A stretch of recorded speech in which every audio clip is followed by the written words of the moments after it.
Kesehatan dan Parenting. Assalamualaikum warahmatullahi wabarakatuh. Pemirsa MTA dimanapun Anda berada, senang sekali dapat berjumpa dengan Anda kembali dalam program Kesehatan dan Parenting bersama saya Putri Raihanuri. Dan pada episode kali ini kita akan membahas tentang kesehatan mental pada saat pandemi ini. Dan oleh karena itu kita sudah tersambung dengan tamu istimewa kita yaitu Ibu Muskatiani Susapto sebagai psikolog. Langsung saja kita sapa beliau. Assalamualaikum warahmatullahi wabarakatuh, Ibu, apa kabar? Waalaikumsalam warahmatullahi wabarakatuh. Alhamdulillah baik. Baik, selama 25 menit ke depan kita akan berbincang-bincang mengenai bagaimana kesehatan mental di masa pandemi ini. Dan untuk mempersingkat waktu, langsung saja kita tanya-tanya kepada beliau, apa sih Bu sebenarnya kesehatan mental atau yang sering kita dengar dengan sebutan mental illness itu? Untuk mengetahui kesehatan mental itu apa, mari kita lihat definisi dari Organisasi Kesehatan Dunia (WHO) mengenai kesehatan mental. WHO menyebutkan bahwa ciri-ciri orang sehat mental ada 4. Yang pertama adalah aktualisasi potensi. Jadi ketika kita memiliki bakat atau potensi tertentu, potensi itu kemudian kita latih sehingga menjadi satu keterampilan atau kompetensi tertentu. Poin kedua sehat mental adalah ketika seseorang mampu beradaptasi dengan tekanan kehidupan.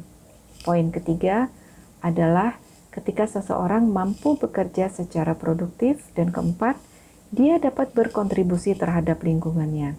Jadi kalau kita melihat apa itu sehat mental menurut WHO, maka jika salah satu dari keempat elemen yang ada di dalam definisi itu belum terpenuhi, maka bisa dikatakan bahwa sehat mentalnya belum utuh.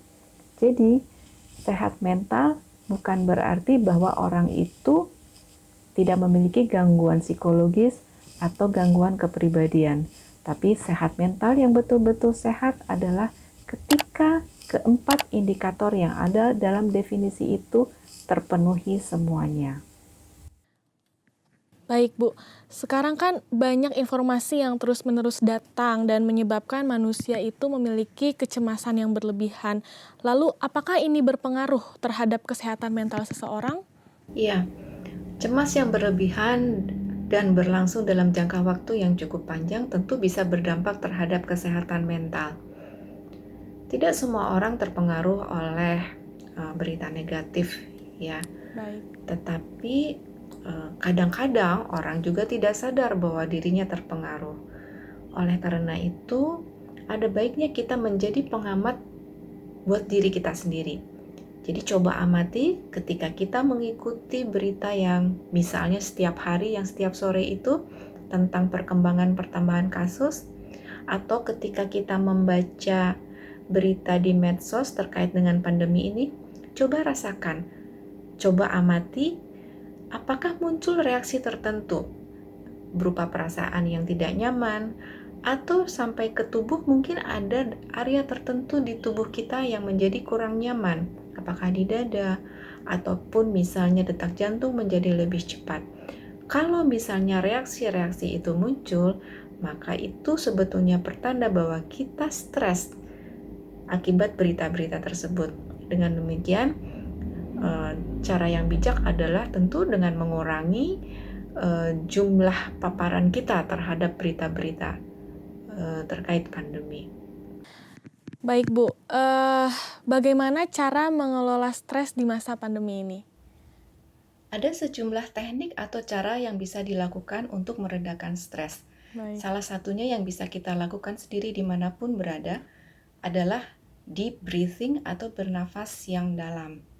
Cara ini secara ilmiah telah terbukti meredakan jumlah kortisol yang ada di dalam tubuh ketika kita dalam kondisi stres. Yang perlu kita lakukan adalah mencari tempat yang nyaman untuk duduk, lalu duduk tegak 90 derajat dengan kaki menjejak di lantai. Lalu bernafas dalam 6-7 kali per menit. Pada awalnya tentu buat yang tidak terbiasa, bernafas 6-7 kali per menit ini dirasakan tidak nyaman, tapi ini bisa kita biasakan. Nah, bernafas dalam ini diupayakan nafasnya dari perut, sehingga kita bisa meletakkan tangan kita satu di dada, satu di perut, untuk mengamati apakah nafas yang kita ambil berasal dari perut.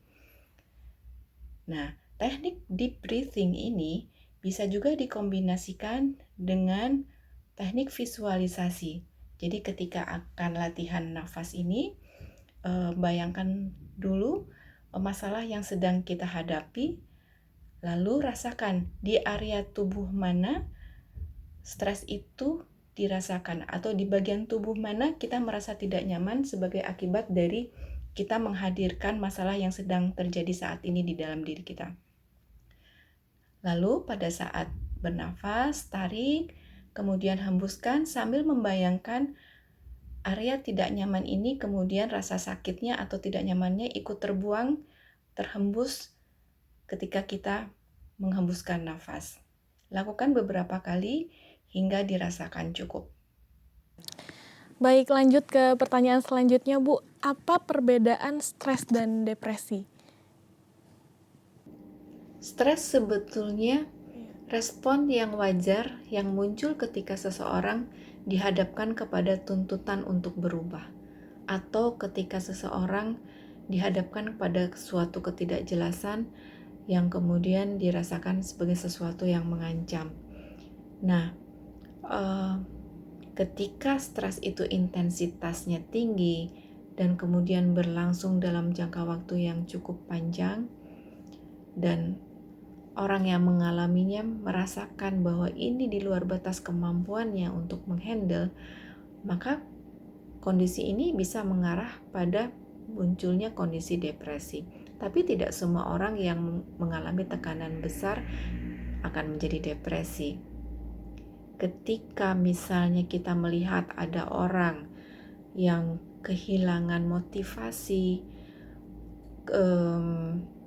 apatis, pesimis, tidak ingin melakukan kegiatan apapun, mengalami gangguan tidur atau malah pengen tidur terus, mengalami gangguan makan atau malah makannya sangat menjadi eksesif, dan ini berlangsung 2 minggu lebih.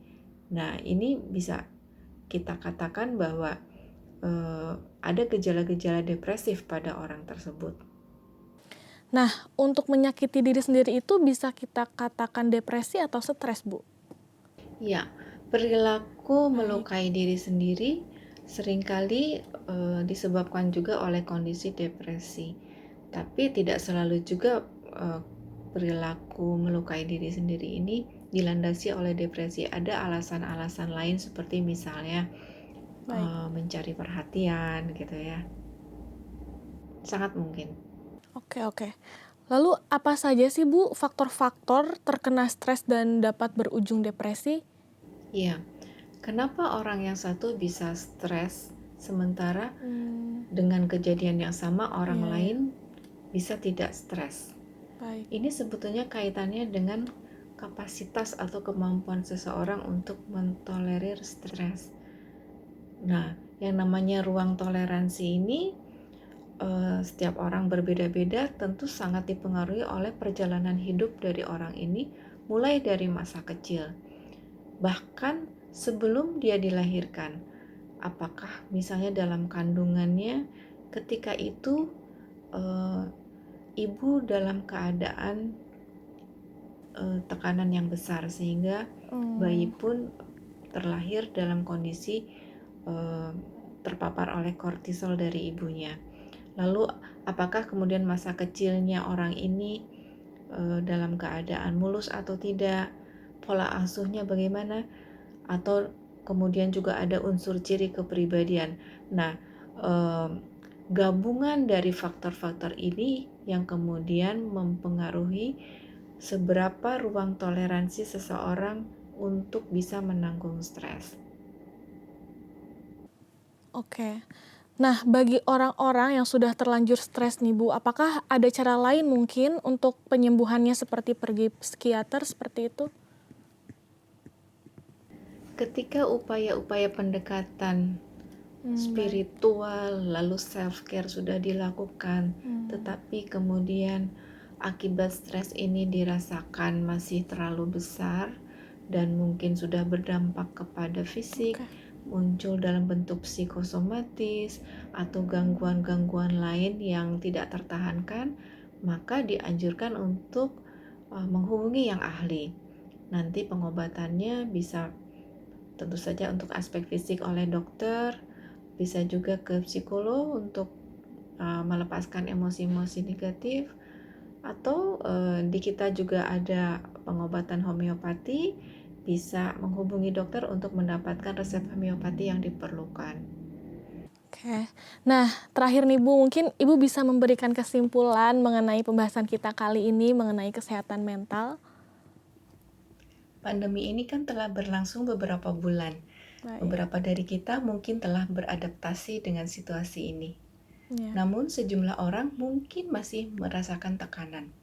Bagaimanapun juga, ini adalah situasi baru yang tidak pernah terbayangkan sebelumnya dan membutuhkan banyak penyesuaian. Dalam kondisi seperti ini, sikap belas asih terhadap diri sendiri perlu dikembangkan. Tindakan self-compassion berupa membiarkan diri dan menerima diri bahwa untuk sementara waktu diri kita dalam keadaan vulnerable, rapuh, butuh istirahat, perlu dilakukan. Sikap welas asih ini bisa berupa menyesuaikan target kerja menjadi tidak setinggi biasanya. Bagi seseorang yang perfeksionis, tentu hal ini tidak mudah, tapi baik untuk dilakukan demi melindungi diri dari stres yang berlebihan. Oh gitu ya Bu ya. Membiarkan diri dan menerima diri dalam keadaan rapuh untuk sementara waktu merupakan bagian dari proses healing atau penyembuhan. Ini sama seperti kita saat kehilangan seseorang atau sesuatu. Maka proses berduka perlu dijalani. Tahapan berduka ini perlu dilalui tanpa harus cepat-cepat dinetralisir dengan pemikiran bahwa saya tidak boleh nangis, saya tidak boleh lemah. Jalani tahapan terdampak oleh stres atau duka ini karena ini adalah respon yang wajar. Baru kemudian move on atau melanjutkan ke kehidupan selanjutnya. Tidak apa-apa jika untuk sementara waktu mengikuti respon tubuh terhadap stres. Misalnya ingin tidur lebih lama atau ingin ngemil yang manis-manis. Kondisi stres membuat tubuh dalam keadaan siaga untuk fight, perang atau nyerang, atau untuk flight, untuk lari, sehingga cadangan gula di tubuh terpakai dan kita tertarik untuk mencari kudapan. Yang penting kita menyadari bahwa ada pola perilaku atau kebiasaan yang berubah, dan ada kesadaran bahwa kondisi seperti ini tidak bisa selamanya dibiarkan.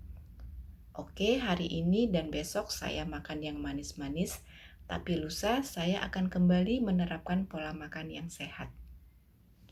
Situasi yang menantang seperti saat ini, mari kita anggap sebagai peluang untuk growing atau bertumbuh.